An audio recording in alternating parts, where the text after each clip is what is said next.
Okay. Let God arise and his Glory be to enemies God be in the highest. scattered, So part tonight 1 of topic 2. is let God arise and his enemies be scattered.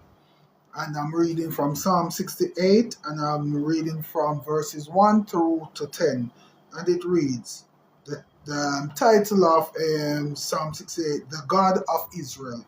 All right, verse 1, let God arise, let his enemies be scattered that hate him, flee before him. Verse 2, as smoke is driven away, so drive them away. All him that rideth upon the heavens by his name, Jah, and rejoice before him. Verse 5, a father of the fatherless and a judge of the widows, in God in his holy habitation.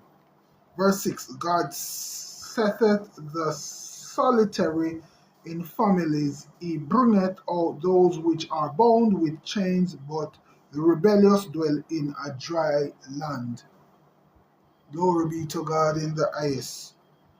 O God, when thou wentest forth before thy people, when thou didst march through the wilderness, we see that verse 7 is making reference to the wilderness. And we know that the Israelites, when they left out of Egypt, they went into a place of wilderness. They went into the wilderness because they needed to go through a period of sanctification and purification, because that which they had learned, those habits and those traits that they had picked up when they were in Egypt, it was necessary for them to shed it off, for them to be detoxed of those behaviors, for those things or habits that they had learned in serving Baal and worshiping golden image and all the rest.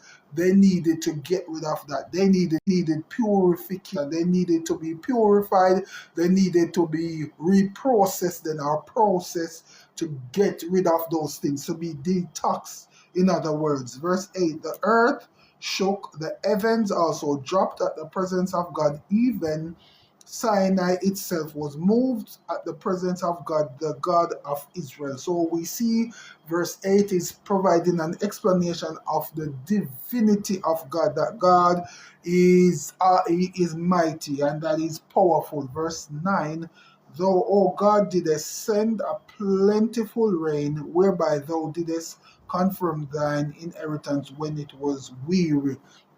So we see in verse 9 that it's explaining that abundance was sent to the children of Israel when they were feeling weary, when they were feeling frustrated and so forth, and to confirm their inheritance when they were at a place thinking that, they, God wasn't with them and God have abandoned and leave them. Verse 10 and ending, it says, thy congregation hath dwelled, hath dwelt therein, thou, O God, has prepared of thy goodness for the poor. So we see in verse 10 that is reminding us that God is a God that makes preparation, for his people. And we see that in Psalm 68 that it's a declaration. We see that that it's a passage of scripture that it serves as a cry, or the Israelites cried out for divine intervention. They cried out for divine protection, and they cried out for divine victory over life challenges, obstacles, storm situation, job situation, and different things that were, they were struggling with. They called out to the Lord and asked the Lord to intervene. We see that this is similar to Numbers 10 verse 35 in that scripture, where Moses and the children of Israel, or the Israelites, that they would declare whenever the Ark of the Covenant was moved through the wilderness. So they would declare this scripture, or this verse, or these words in these psalms: let God arise and let all his enemies be scattered. So we see that it was a David psalm, and we see that it would be used when they were in battle or when they wanted to triumph or become triumphant in battle, that they would cry out and they would sing songs of praise unto God, signifying, or it was a signification, or it signified that when the presence of God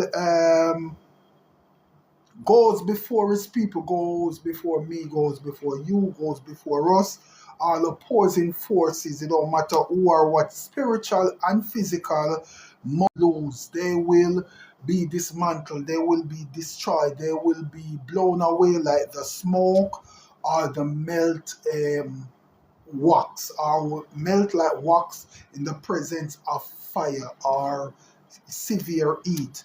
So we see that they use it as a symbol of celebration, and that, you know, it was used to remember God's presence, and that it brings light, that it brings, you know, victory, that it brings a future, and drives away anything that is not of God, drives away darkness, and it overcomes. Or when they sing this psalm, you know, it helps them in overcoming the enemy, overcoming those who are opposing them, so oppositions are the enemies. So let us understand the importance of psalms like these, that we can use them to cry out to the Lord and ask the Lord to intervene. We see that it begins to say, let God arise and all the enemies be scattered.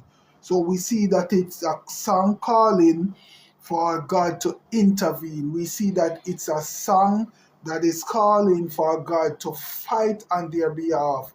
We see that it's a song that is inviting God to stand up.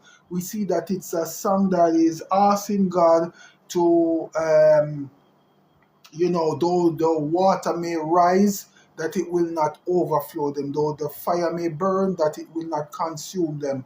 We see that they were asking the Lord, in other words, to